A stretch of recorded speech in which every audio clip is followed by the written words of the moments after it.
അവർക്ക് ഉണ്ണിക്ക് 5 ലക്ഷം കൊടുത്തു,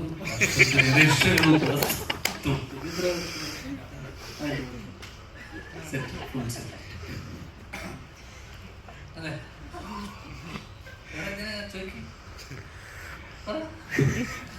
അല്ല, ധ്യാൻ എപ്പോഴും ആരെയും കളിയാക്കാറില്ല. ഇപ്പൊ സിനിമയെ ആര് കളിയാക്കിയാലും, ധ്യാന്റെ സിനിമകളെ കളിയാക്കിയാലും ധ്യാൻ ആരെയും തിരിച്ച് അങ്ങനെ എല്ലാരും സംശയം അല്ല.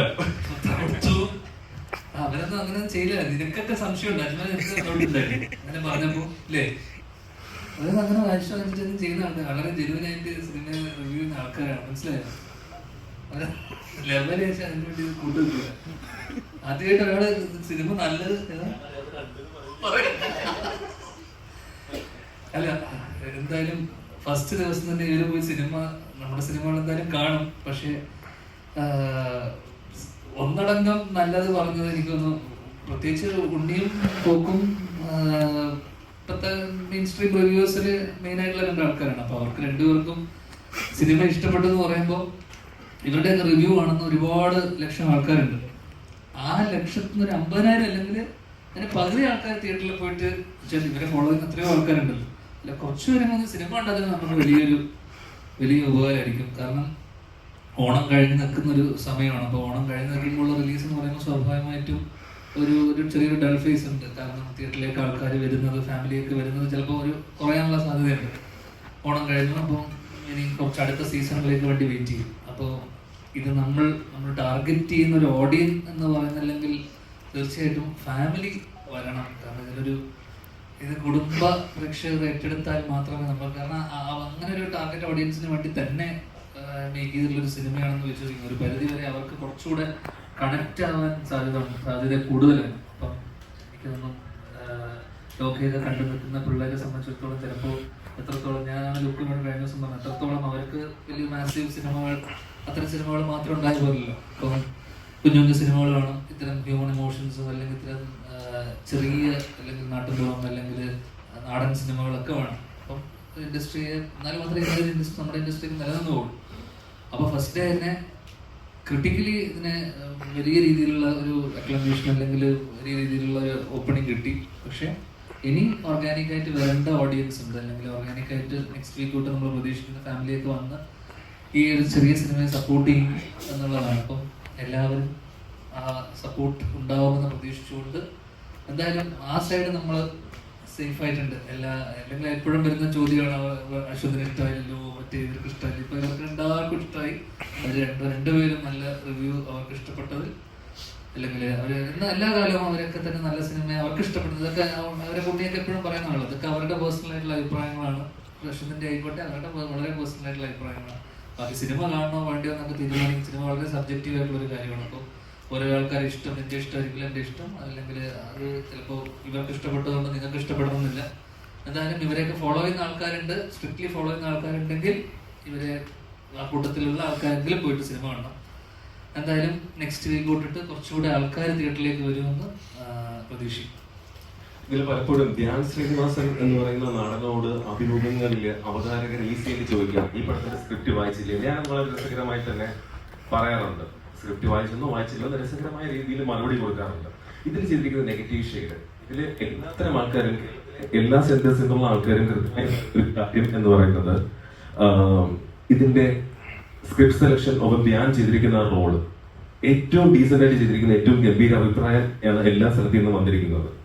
അപ്പൊ ധ്യാൻ ആക്ച്വലി ഇതിന്റെ സ്ക്രിപ്റ്റ് ഫുള്ളായിട്ട് വായിച്ചിരുന്നത് എന്താണ് മുഹാസിന്റെ ഈ പടം വള ചെയ്യാനുള്ള പ്രചോദനം? എനിക്ക് ഇപ്പോഴും എന്റെ കഥ ഫുള്ളായിട്ട് എനിക്ക് മനസ്സിലായിരുന്നു. വസീറിന്റെ അടുത്ത് വന്നിട്ട് ഇതിന്റെ ഒരു കഥ ഐഡിയ മാത്രമേ ഞാൻ പറഞ്ഞിട്ടുള്ളൂ. അപ്പൊ എനിക്ക് ഇതുവരെ ഇപ്പൊ ഇവരിങ്ങനെ ഒരു കാര്യം എൻ്റെ അടുത്ത്, നമ്മുടെ അടുത്തേക്കൊക്കെ ഇതുപോലെ സാധനങ്ങൾ വരുന്നത് തന്നെ വളരെ വിരളമാണ്. അപ്പം ഇങ്ങനൊരു സാധനം നമ്മളത് ആലോചിക്കുമ്പോൾ തന്നെ നമുക്കൊരു കൗതുകം തോന്നും. ലുക്കുവിന്റെ ഓപ്പോസിറ്റ് ഇങ്ങനെ ഒരു സാധനം. അപ്പോ ലുക്കുവിനെ നമ്മുടെ സുഹൃത്തുക്കളൊക്കെ വഴി ഇവനെ എനിക്ക് കഥകളിലൂടെയൊക്കെ അറിയാം. അപ്പൊ ഇവന്റെ കൂടെ ഒരു സിനിമ ചെയ്യുക എന്നൊക്കെയുള്ളതാണ് എൻ്റെ ഒരു കൗതുകം. അപ്പൊ ഈ കഥ കേട്ടപ്പോ തന്നെ ഞാൻ ഹർഷദൊക്കെ എഴുതുന്നു. മോസ്ലി കഠിനത്തിനെ കുറിച്ചൊക്കെ നമ്മൾ കഠിനം ഞാൻ കണ്ടിട്ടില്ല, പക്ഷെ ഫേസ്ബുക്കിൽ വഴിയൊക്കെ എനിക്ക് നമുക്ക് അറിയാം. അപ്പം ഒരുപാട് സ്നേഹം, സിനിമയോട് വളരെ പാഷനേറ്റ് ആയിട്ടുള്ള, അല്ലെങ്കിൽ സിനിമയോട് വളരെ സ്നേഹമുള്ള ആൾക്കാരോട് സിനിമ ചെയ്യുമ്പോൾ നമുക്കൊരു സന്തോഷമാണ്. അപ്പോൾ ഈ ഫസ്റ്റ് ടൈം ലുക്ക് ഇതിന്റെ ഐഡിയ പറയുമ്പോഴും, അല്ലെങ്കിൽ ഈ സിനിമയെക്കുറിച്ച് സംസാരിക്കുമ്പോഴും അവൻ ഇതിനോടുള്ള അല്ലെങ്കിൽ അവൻ്റെ ഒരു അപ്രോച്ച് എനിക്ക് വളരെ ക്ലിയർ ആയിരുന്നു. അപ്പൊ അങ്ങനെയുള്ള സംവിധായകരോട് നമ്മൾ വർക്ക് ചെയ്യുമ്പോൾ നമുക്ക് പ്രത്യേകിച്ച് ഒന്നും അറിഞ്ഞില്ലെങ്കിലും കുഴപ്പമില്ല. അവര് നമ്മൾ തക്ക സമയത്ത് നമ്മളെ കൃത്യമായിട്ട് നമ്മൾ ഒന്ന് എന്താ പറയുക ഓഫ് ആയാലും അല്ലെങ്കിൽ നമ്മൾ പറഞ്ഞ കാര്യങ്ങൾ ആലോചിച്ചിരിക്കുകയാണെങ്കിൽ അവർ കൃത്യമായിട്ട് നമ്മളെ വന്ന് പറഞ്ഞു തരികയും ഇത് ഇങ്ങനെയാണ് അല്ലെങ്കിൽ ഇത് ഇതൊന്ന് ഇതാവുന്നുണ്ട് അല്ലെങ്കിൽ അപ്പൊ അത് കംപ്ലീറ്റ്ലി മൗസിക മാത്രം ക്രെഡിറ്റിൽ പോകുന്നതാണ് ഈ പറയുന്ന. കാരണം കഥ ഐഡിയ ഒഴിച്ചു കഴിഞ്ഞാൽ ബാക്കി സ്ക്രീൻ പ്ലേ ആയിട്ടൊന്നും എനിക്ക് ഇതിനെക്കുറിച്ച് വലിയ ഐഡിയ ഉണ്ടായിരുന്നു. പക്ഷെ അത് കൃത്യമായിട്ട് ഓരോ ഘട്ടം ഘട്ടമായിട്ട് എനിക്ക് ഓരോ ദിവസത്തെ കാര്യങ്ങൾ എന്താണ് സീൻ എന്താണെന്നുള്ളൊരു കമ്മ്യൂണിക്കേഷൻ വളരെയധികം സ്ട്രോങ് ആയതുകൊണ്ട് തന്നെ അങ്ങനെ വലിയ ബുദ്ധിമുട്ടും തോന്നിയില്ല. എന്ന് വെച്ചാൽ ഭയങ്കര എളുപ്പമായിരുന്നില്ല. കാരണം ആദ്യം ചെയ്യുമ്പോൾ നമുക്കറിയില്ല, നമുക്കൊരു ജഡ്ജ്മെന്റ് ഉണ്ടാവില്ല ഇത് തരം.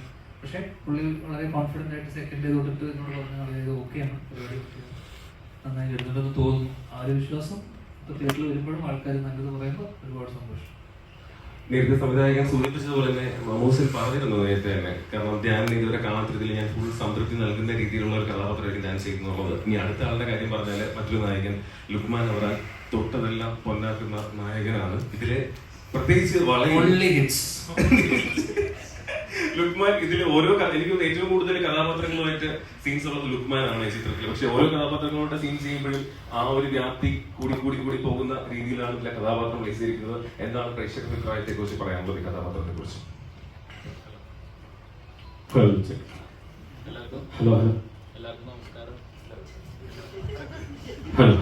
എല്ലാവർക്കും നമസ്കാരം.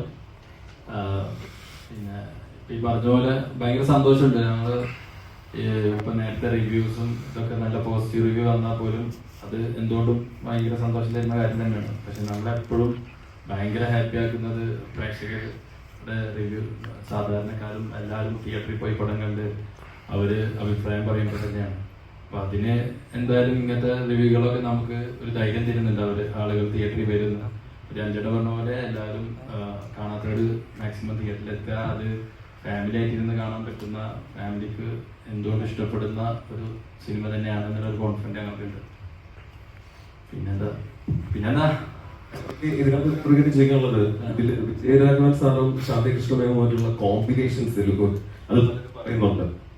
അല്ല അതൊക്കെ ഇപ്പൊ ഈ പറഞ്ഞ പോലെ അതൊക്കെ മുഹാഷിന്റെ ക്രെഡിറ്റ് കൂടെ തന്നെയാണ്. അത് നമുക്കൊരു ഐഡിയ ഉണ്ടാവും, ഒരു പരിപാടിയൊക്കെ പറഞ്ഞിട്ടുണ്ടാവും, നമ്മളൊരു പ്ലാനൊക്കെ മനസ്സിലുണ്ടാവും. പക്ഷെ മുഹാഷിന് മറ്റൊരു പ്ലാൻ ഉണ്ടാവും. അപ്പോ അതായിരിക്കും അവിടെ എക്സിക്യൂട്ട് ചെയ്യുക. അപ്പോൾ അങ്ങനത്തെ ഡയറക്ടേഴ്സിന്റെ കൂടെ വർക്ക് ചെയ്യുമ്പോഴാണ് എപ്പോഴും ഒരു നല്ല ആക്ടർ ഉണ്ടാവുമെന്ന് എനിക്ക് തോന്നിയിട്ടുണ്ട്. നല്ല ഡയറക്ടേഴ്സിന്റെ കൂടെ വർക്ക് ചെയ്യുമ്പോൾ മറ്റത് നമ്മൾ തന്നെ ആവും. നമ്മളല്ലാതെ ഒരാളായിട്ട് വരുന്നുണ്ടെങ്കിൽ അവര് നമ്മളെ മോൾഡ് ചെയ്ത് അല്ലെങ്കിൽ അത് വേണ്ട, അത് ഈ സ്ഥിരം ചെയ്യുന്നതല്ലേ, ഇത് ഒന്ന് മാറ്റി ഇങ്ങനെ പിടിച്ചു നോക്കുക അങ്ങനെയൊക്കെ പറയുമ്പോൾ നമ്മൾ പുതിയൊരാളായിട്ട് നമുക്ക് തോന്നും. അത് ഡയറക്ടർക്കാണ് ഫുൾ ക്രെഡിറ്റ്. ബാക്കി ലുക്കിനോടുള്ള നിങ്ങളുടെ ചോദ്യങ്ങളാണ്. അതിനു മുമ്പ് നമ്മുടെ നായികമാർ ഇവിടെ ഉണ്ട്.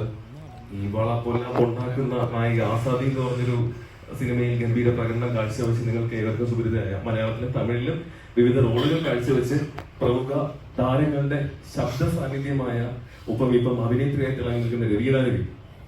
വളരെ കൊല്ലത്തെല്ലാം ഉണ്ടാക്കിയത് രവീണയാണ്.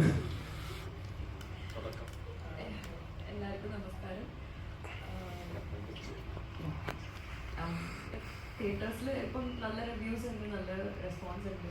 അപ്പോൾ നിങ്ങളെല്ലാവരും കുറച്ചും കൂടി വൈഡർ ഓഡിയൻസിലേക്ക് റീച്ച് ചെയ്യുന്നു. It's A family entertainer. അപ്പം എല്ലാവരും സപ്പോർട്ട് ചെയ്യുക. വളരെ ശാന്തമായി സംസാരിച്ചിട്ട് പോയി. കാരണം ഇത്രയും ഇതിനകത്ത് സിനിമ കാണുമ്പോൾ അറിയാം രവീണ എന്തൊക്കെയാണ് ചെയ്തു വെച്ചിരിക്കുന്നത് എന്നുള്ളത്. അതുകൊണ്ട് നമ്മള് കഥാപാത്രത്തിനെ കുറിച്ചൊന്നും അല്ല, പ്രത്യേകിച്ച് പേരിനെ പറ്റി പറയും. ധ്യാൻ ശ്രീനിവാസനെ കുറിച്ച് എന്താണ് പറയാനുള്ളത് എന്നുള്ളത്, അദ്ദേഹത്തിന്റെ അഭിനയത്തിനെ കുറിച്ച് പറയും.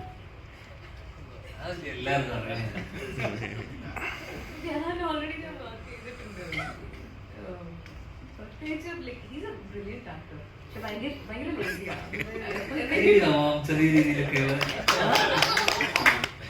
ഭയങ്കര നാച്ചുറൽ ആക്ടർ. എനിക്ക് അത് ഭയങ്കര ഒബ്സർവ് ചെയ്തിട്ടുള്ള ഒരു സംഭവം. പക്ഷെ വളരെ ലേസി. അടുത്ത് എന്താ സീൻ എടുക്കാൻ പോകുന്നത്